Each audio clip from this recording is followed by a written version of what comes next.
joining us. I think most of you have painted with us before, haven't you? I'm pretty sure. Yeah, there's lots of nods going on. Brilliant. So we're going to do a technique tonight called antiquing. And I was saying earlier on that the reason why our little gnomes are quite dinky this evening is because we add a lot of water to this and wash off most of our black. So they do take quite a while to dry. So, however, I also think they're really, really cute. So these will be perfect either out in your garden or hidden around the house, whatever you're wanting to do with them. When they come back to me, the display one has got a naked bottom. He can't go out in the garden because this bisque would absorb all of the moisture. But when I fire yours, I'll make sure that they are glazed inside and out. So then they'll be garden safe. So you'll be able to use them and have them outdoors. So those of you that have painted with us before, you know that we always say you need to do your light colours first and then work through to your darker colours. But actually tonight we're going to start with black. So we're going to paint our gnome black all over with one coat. And you just have to trust me that this is then going to work. The other thing is, and I was saying this to Pip, and even she pulled a funny face, I'm a little bit nervous about this evening because the paint pots are really small, but I did our mock-up using these pots, so I know that it works. But when we're in the studio and we have kind of free access to lots and lots of glaze, it always, I don't know, most people, me included, end up splurging out much more than we need, and then it just gets wasted because it's amazing how far it goes. But now I'm sitting here in front of you all, I'm really, really hoping that we manage to all make this work on my little pot of 6 mils of black. But it'll be fine, so we just have to go with it. So what we're going to do is our little gnome, so I've got the painted one and then I've got my little one, so I'm going to paint along with you guys, is we are going to open the black and start painting. But before we do, I just want to double check you all got everything you need in your kit. So we should have a little pot of black. You have got 2 pots of red, and they will look a bit pink when you're looking at them today, but one of them is slightly brighter than the other, but they're your 2 pots of red. Then you've got your green, so, but again, they're all very, very light. So on the bottom one of them, you'll have a little S. You should all have an S. It's S for skin. So just because skin and beard look very, very similar today. So just be aware that when you're painting your skin, you've got the right one. Before we take all the lids off, I would recommend putting skin over to the side so you know where that one is. And then that is all you're going to need: your paintbrush, your sponge, and some water. Oh, and a gnome, obviously. I'm assuming it's the one that's not G. When you're all ready, the glazes are completely washable and they're non-toxic. So when you're antiquing, what we're doing, I don't know, Pip, can you flip me to the upper one, please? There we go. So when we antique, we get this kind of lovely sort of shadowing coming in on our pieces. So you get all of this dark in all of the grooves and it kind of highlights it all. I find the best bit on him is on his little hat because it's worked really, really nicely on here. But this is what we're aiming for. So to get this effect, we need to paint him black. Then we're going to knock back a lot of that black, but leaving it in all of those grooves. And then we're going to colour him in. So you've got like more black in the background, so it will come on up through the glazes. It makes all of our colours slightly smoky. And as I say, it will kind of accent those grooves and areas there. So first things first, let's paint our gnome black. Now, I would start by going in all of your grooves, get them covered and kind of follow all of the grooves around, all of the deep bits, and then we can go with just kind of painting all over the top. When we take it off, we just need to be really careful that we don't take too much off. You'll be really tempted to want to clean him up really well. If you do, he'll still look beautiful, but your antiquing won't be as strong as the one that we've got on the display. So we will start by just painting one coat of black all over our gnome. Now you have got finer brushes. It will make it easier later on, although this would be easier and quicker with a big brush, but you have got finer brushes so that you can really get into those grooves. So I'm literally just going to go around and just paint black all over the grooves and then all over my gnome. If you're a bit impatient like me, what you can do is paint in your grooves just very roughly and then use your sponge and just kind of splurge it all over wherever else it goes. Because you're going to use your sponge to kind of make a big black mess and take it off otherwise. Depends how much wine you've got to drink as you paint.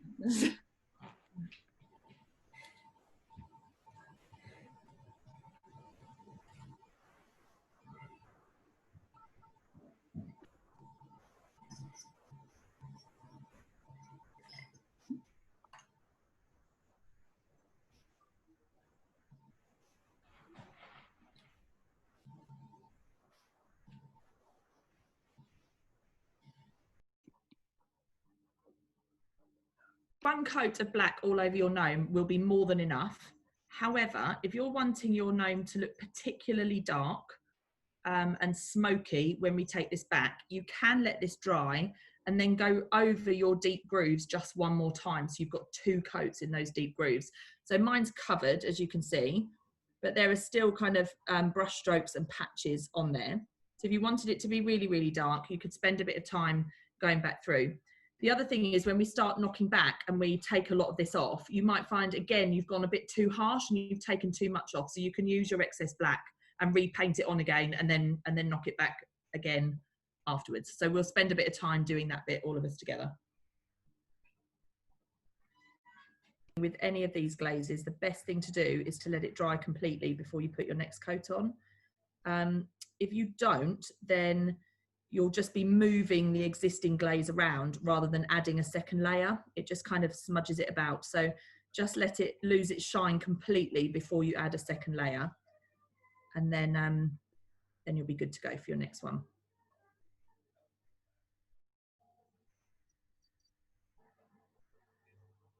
Yeah.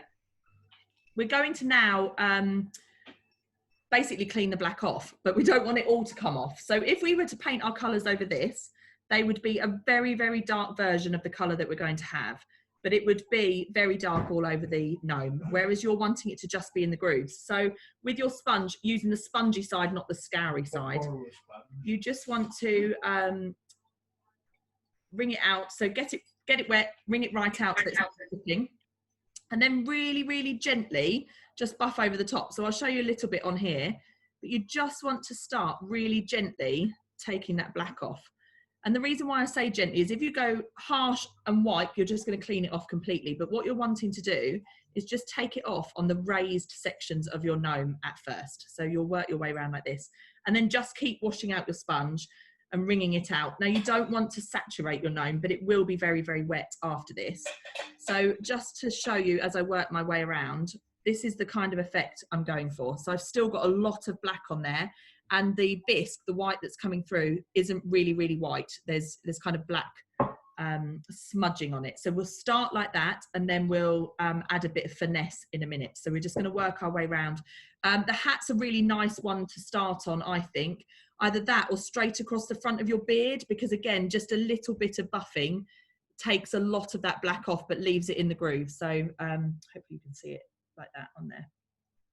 And that's what we're aiming for. So if you keep doing that and then keep working your way around your gnome, and then what we'll do is I will work a little bit more on mine, and then we'll do a bit of a show and tell so that we can see how much you've taken off, or if you need to take off more, if you can add more black. We'll kind of work our way through it with all of you guys, and then we will start painting some colours on him. I think one of the things you can see Christina doing is working across the kind of the grooves rather than working along them. If you work along them, you tend to take off a little bit too much of the black. If you go like that on the beard, it's going to clean it off. Whereas if you go against the grain, really, you want to go like this, it then leaves it in the grooves. So I don't know, I don't know what part of his anatomy this is. I would say his bottom. But then that means he has no, it's his butt. Okay. It's very smooth, so it will all clean off really, really well. It gives you quite a nice contrast. If you have some areas that are cleaned off quite well, the colours will be a bit brighter, and then it gradually becomes smokier kind of into those grooves and the little bits that are harder to get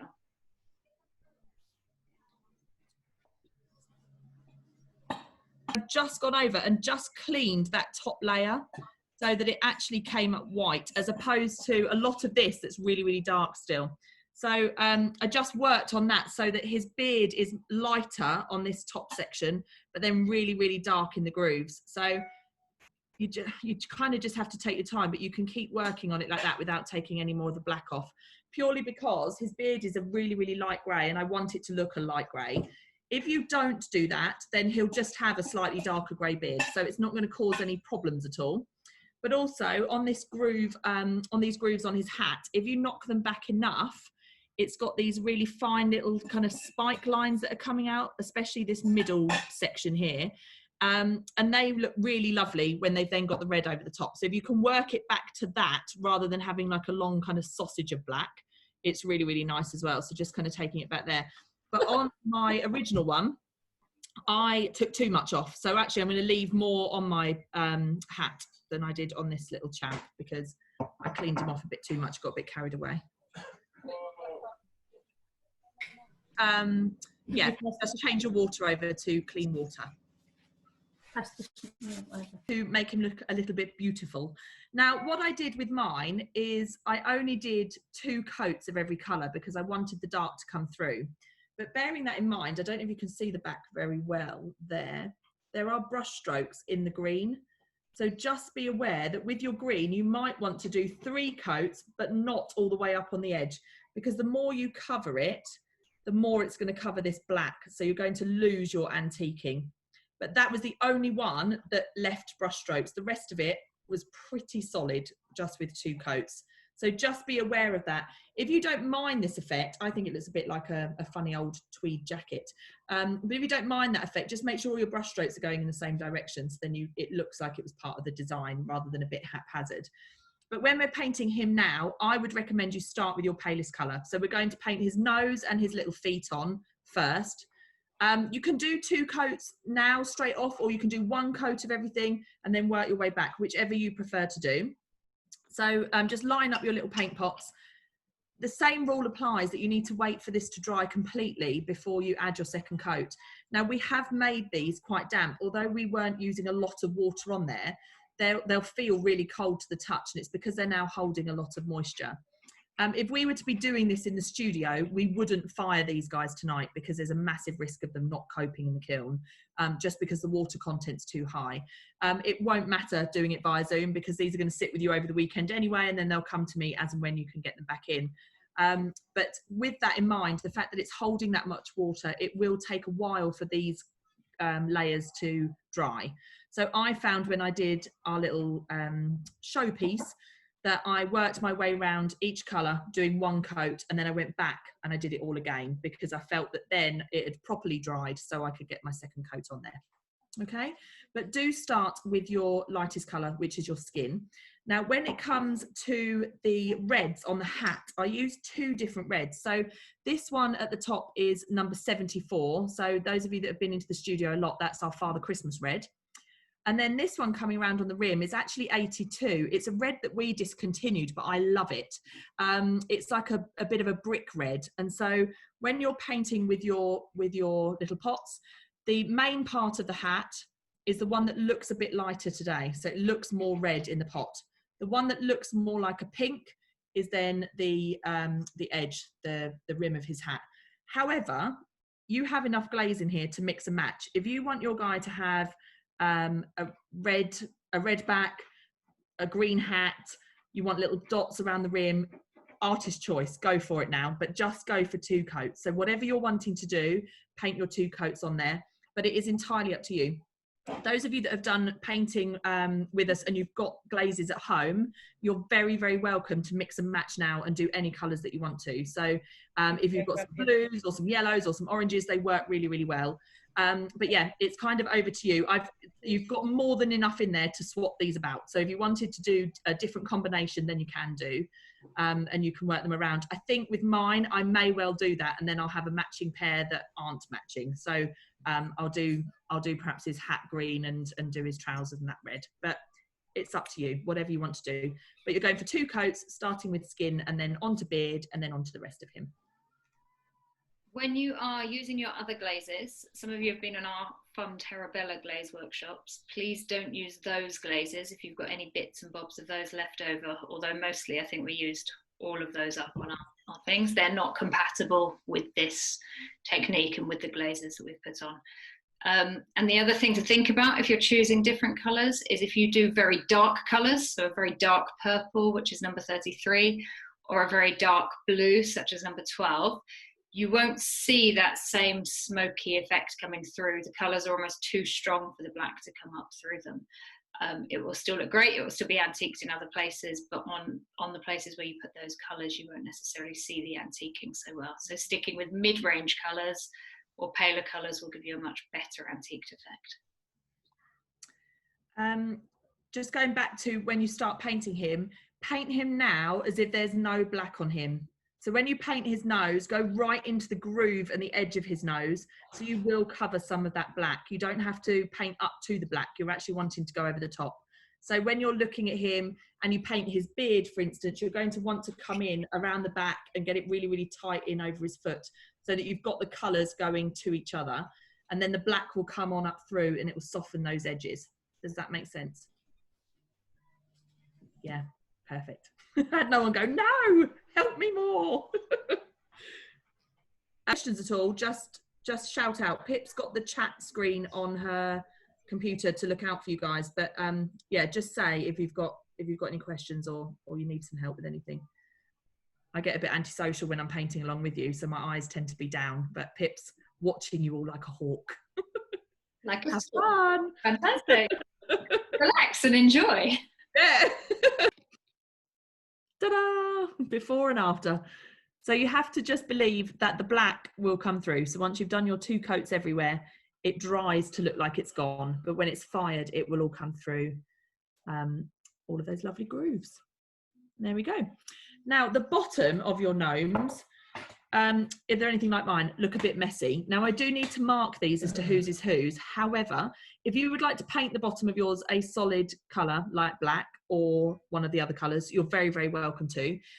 If you don't, and you don't want it to look messy like this, just use your sponge and wash it back so that it has a clean bottom like this one.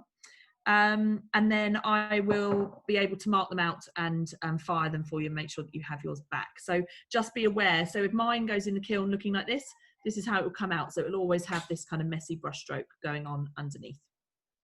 Okay.